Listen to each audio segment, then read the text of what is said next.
नमस्ते। आज हम एक बड़ी ही मजेदार और कह सकते हैं कि एक खास रणनीति पर बात करने वाले हैं।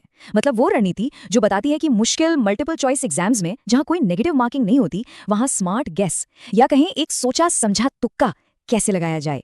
एग्जाम हॉल का वो माहौल तो सबको याद ही होगा, है ना। सामने एक ऐसा सवाल आ जाता है जिसका जवाब बिल्कुल भी पता नहीं होता। अब ऐसे में क्या किया जाए?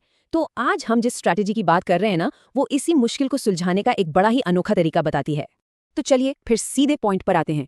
इस पूरी स्ट्रैटेजी का सबसे पहला और सबसे जरूरी नियम क्या है? वो है तैयारी। जी हाँ, तैयारी। देखिए, जो सोर्स मटेरियल है वो इस बात पर बहुत जोर देता है कि ये पूरा का पूरा मेथड तभी काम करेगा जब पहले से कम 70% तैयारी हो चुकी हो। मतलब एक बात तो बिल्कुल साफ है, ये कोई जादू की छड़ी नहीं है। और हाँ, ये पढ़ाई का कोई शॉर्टकट तो बिल्कुल भी नहीं है। ये तकनीक सिर्फ उन लोगों के लिए है जिन्होंने पहले से मेहनत की है, ताकि वो अपने स्कोर को थोड़ा और अच्छा कर सकें। ठीक है, तो अब सवाल ये उठता है कि एग्जाम में इसे असल में लागू कैसे किया जाए। तो इसके लिए एक पूरा मास्टर प्लान बताया गया है। ये दरअसल टाइम मैनेजमेंट के लिए एक 3 राउंड सिस्टम है। पहले राउंड में यानी लगभग 60 मिनट में वो सवाल किए जाते हैं जिनके जवाब एकदम पक्के पता है। फिर दूसरे राउंड में लगभग 35 मिनट उन मुश्किल सवालों पर दिमाग लगाया जाता है जिनमें थोड़ा टाइम लग सकता है। और आखिर में जो बचे हुए 15 मिनट हैं वो खास तौर पर सिर्फ गेस करने के लिए रखे जाते हैं। चलिए अब आते हैं सबसे मजेदार हिस्से पर, वो आखिरी गेसिंग राउंड और उसके लिए बताई गई खास टेक्निक्स। यहीं से ये पूरी स्ट्रैटेजी और भी ज्यादा इंटरेस्टिंग हो जाती है। तो सबसे पहली और बेसिक टेक्निक है एलिमिनेशन। ये तो बहुत सीधा सा हिसाब है ना। जितने कम ऑप्शन, सही जवाब मिलने का चांस उतना ही ज्यादा। जैसे 4 ऑप्शन में से सही होने का चांस 25% है, लेकिन अगर 2 गलत ऑप्शन हटा दिए तो ये चांस सीधा 50% हो जाता है। तो सवाल ये है कि पैटर्न पहचानने की मेन टेक्निक्स हैं क्या? सोर्स के हिसाब से इसमें कुछ खास शब्दों जैसे ऑल या नेवर पर ध्यान देना, एक जैसे दिखने वाले ऑप्शंस को पहचानना और यहाँ तक कि ऑप्शंस की लंबाई पर भी गौर करना शामिल है। इसको कहते हैं लॉन्गेस्ट ऑप्शन ट्रिक। अब इसके पीछे की सोच ये है कि जो एग्जामिनर पेपर सेट करता है उसे सही जवाब को एकदम सटीक बनाने के लिए ज्यादा जानकारी डालनी पड़ती है, और इसी वजह से वो ऑप्शन अक्सर बाकियों से लंबा हो जाता है।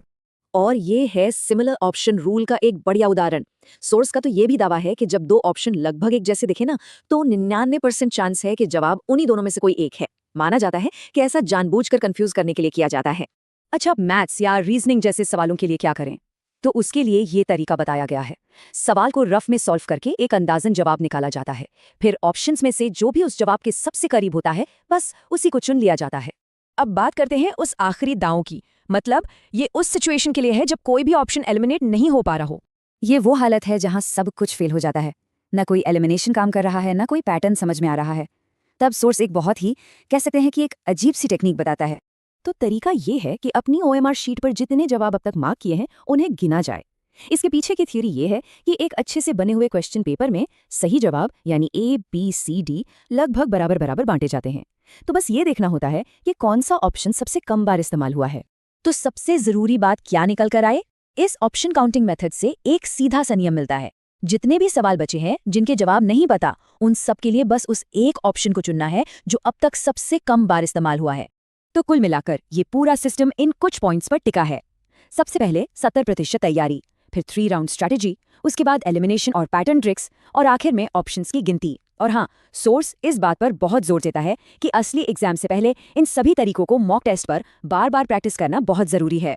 तो आखिर में एक सवाल बचता है, क्या इस तरह के एग्जाम हैक्स वाकई में एक विनिंग स्ट्रैटेजी हैं, या फिर ये सिर्फ पेपर सेट करने वालों की साइकोलॉजी को समझने और उसका फायदा उठाने का एक तरीका भर है?